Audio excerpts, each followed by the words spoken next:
This interview is being conducted at the Ronald Reagan Presidential Library in Simi Valley, California. Today's date is January 25th, 2017. My name is Dan Pemberton, and I am being assisted by Mr. Brian Jeanette as photographer. This interview is part of the Veterans History Project sponsored by the Library of Congress. Today we are interviewing Mr. Lester Bornstein, a veteran of World War II and the Korean War. Lester, please state your full name, date, and place of birth. My name is Lester M. Bornstein. I was born in Boston, Massachusetts on February 19th, 1925. Please tell us about your family background and early childhood. My early childhood, I was actually although I was born in Boston, we grew up in Chelsea, Massachusetts, went to school there, elementary school and high school. When I graduated in 1942, I worked for a little while, and the next year I was drafted into the U.S. Army. Let me back up a little bit. You grew up during the Depression. Do you have any specific memories? I mean, this was a difficult time for most families. Do you have any specific memories of growing up during the Depression? I do have some memories of Depression. For those of us who grew up during that time, we can remember not having any money even to go to the movies. I couldn't buy a bicycle.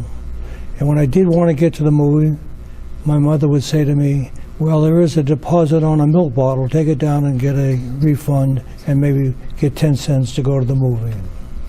That was the original recycling, wasn't it? That was the ultimate recycling. And hard times for everybody. What did your father do? My father was a carpenter. Okay. He worked very hard. You know, today we have all these mechanized machinery, but I remember him. He used to work very hard to saw a piece of wood or to hammer. It was very difficult. He worked long and very, very hard labor, making very little money. He grew up a family there were 3 boys and 1 girl. Did you have any brothers and sisters? With the 3 boys, they were older. I was the youngest. My 2 brothers went on to higher education. They became doctors. My sister married and stayed locally and grew up in the same house that I grew up in. So none of them served in the military? Yes, that's a very good question. They served in the military. My brother was the first. He graduated medical school in 1940. Before the outbreak of Pearl Harbor, he joined the regular Army. So he was a regular Army medical officer, and served in the local area around Boston. And then when the war broke out, he was elevated very high and ended up running a hospital in Europe. And I'll talk about that later on. Very good. Very good. My other brother, the middle brother, he had more of a business background. He worked for one of the big department stores. And the closest brother to me was also very bright. He ended up going to medical school. He graduated Harvard Medical School. I was the black sheep of the family. They got to the first of the line was where they were passing out the brains, huh? And I don't think so. I think you did wonderful in your own right. But nice of you to say that about your siblings. Okay, let's go back to, you said you graduated high school in 42? What high school did you go to, and did you have any activities you participated in school? I would like to have been an athlete. I was not. I was always interested in sports, but I never was big enough or strong enough to go into the football team or to play baseball. I was very small, but I aspired to be like my brothers. I wanted to be able, even though I didn't have a college education, I did want to enter the military. And I may just tell you what happened. Please. My brother Joe was the regular Army officer, and my brother Jack went to the service. I wanted to go desperately in the service. But I was the only remaining person remaining in the household. My sister, but the only male. My father had died in an accident. Goodness. And on that street was a doctor head of the draft board. And I would see him every day and ask him if he could get me drafted.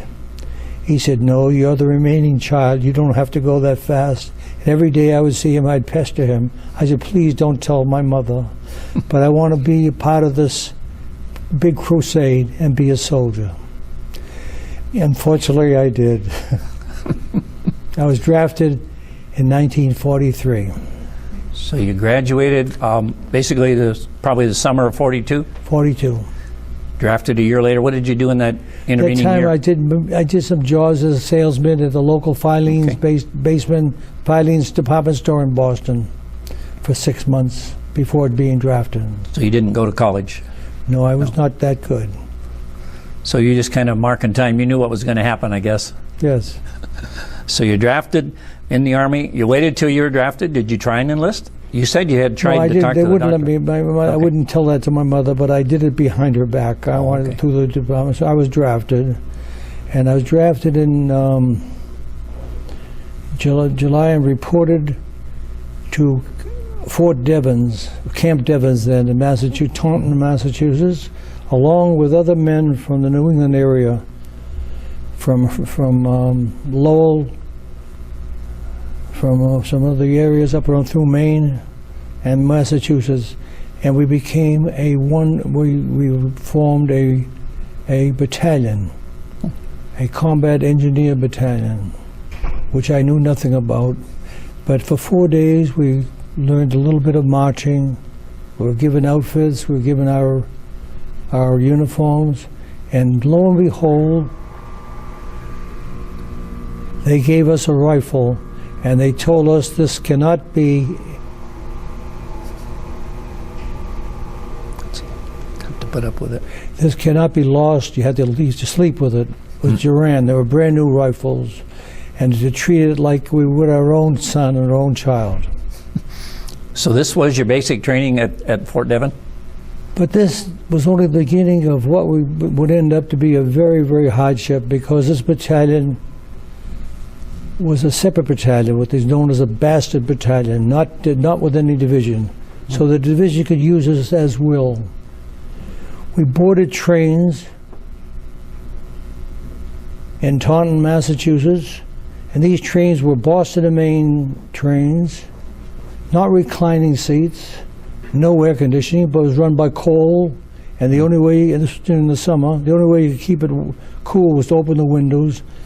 And then this allowed all the smoke to come in, and everyone was black. And for 4 days and 4 nights, we rode across the country, ended up in Colorado. At Fort Carson? Sorry? Where in Colorado? Fort Carson?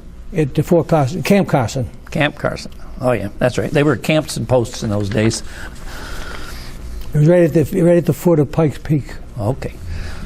So at Camp Carson in Colorado, was that your basic training or your specialized training as a combat engineer? I'll tell you what, the first episode that happened is we got off the train and people told us to line up, and unbelievable, a couple of men started to faint. Blood would come out of their nose, and the sergeant would say, "Leave them alone, they'll be all right. You're in a high altitude area and you're not to do anything. Just leave, don't respond." So 2 or 3 guys were lying on the floor, and someone had the nerve to yell out, "What kind of an outfit is this?" And the sergeant proceeded to tell us that we were combat engineers. These were relatively new kind of an outfit, and it was very, very, very, very dangerous, because they considered life on the battlefield for a combat engineer was 30 minutes. So someone yelled out, "Combat engineers? I thought we were going in the Air Force. What was my mother going to say?" He got some wrong information someplace. Either that or wishful thinking. In your biography, I believe you say that, well, I'm getting ahead of myself a little bit. So what happens after your training as a combat engineer in Colorado? So now what happens? Well, first of all, we trained very hard. We learned to put up bridges. And how long was this? We dealt from July until November, December, whereupon we went down to maneuvers down in Tennessee. Okay. But what did we do during all that time? We learned to put up, to work in quarries, digging rock out with dynamite, blowing up holes, digging up material to build roads. We had to learn to deal with explosives. And we built bridges. We learned also about if we had to cross a river, that we would be in charge of assault boats taking infantry across to the enemy side. We did finish that, and we went down. There was one episode that I recall. I never told this before. I don't think my wife knows this one.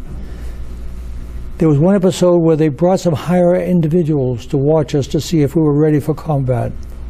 High-ranking officers, and they were told that there was a pillbox on top of a hill, and they would take 3 or 4 men in deep snow, and to attack that pillbox from the side, circle it, while our supporting troops would fire at the pillbox to give us covering fire, all live ammunition, with live grenades. A live fire exercise. Goodness. Exercise.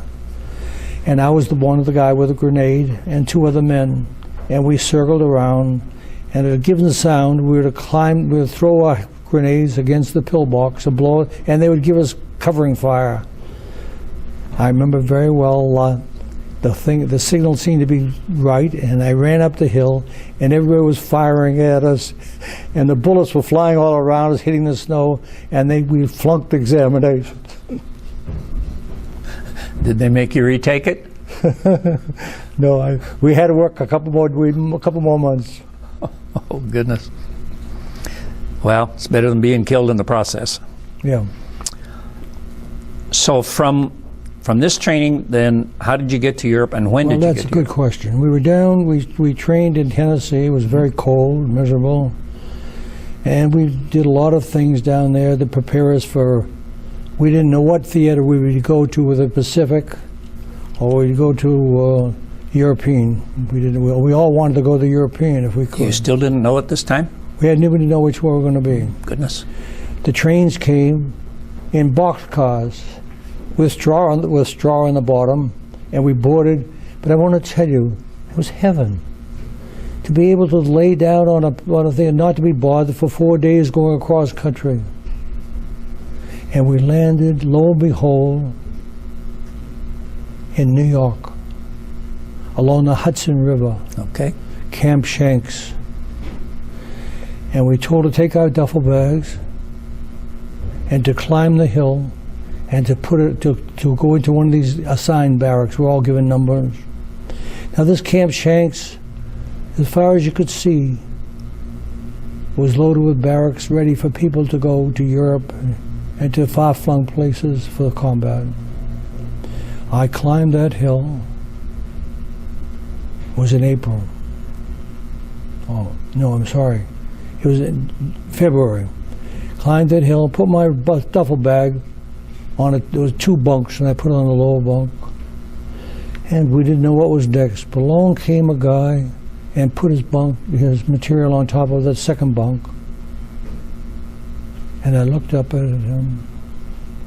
I said, "Who are you?" He said, "Don't you remember me? I'm Frank Calusi. I trained with you." "You didn't train with me. You weren't in basic training." He said, "The first day I did." But this man didn't look like a enlisted man. His uniform was pressed and tailored. His brass was shiny. His shoes were civilian shoes. He was clean shaven. His fingernails were clean. I said, "I don't remember you." I said, "Well, don't you remember that first day they called me out?" I said, "Something I don't remember. We thought you did something wrong." "No, I was called to company headquarters. And there, lo and behold, they said to me, you have a little education. We'd like to send you to MIT so that you can learn to blow big bridges instead of small things." I lived in Boston. He said, I'm quoting him. He said, "I lived in Boston. My mother, I'd come home from school.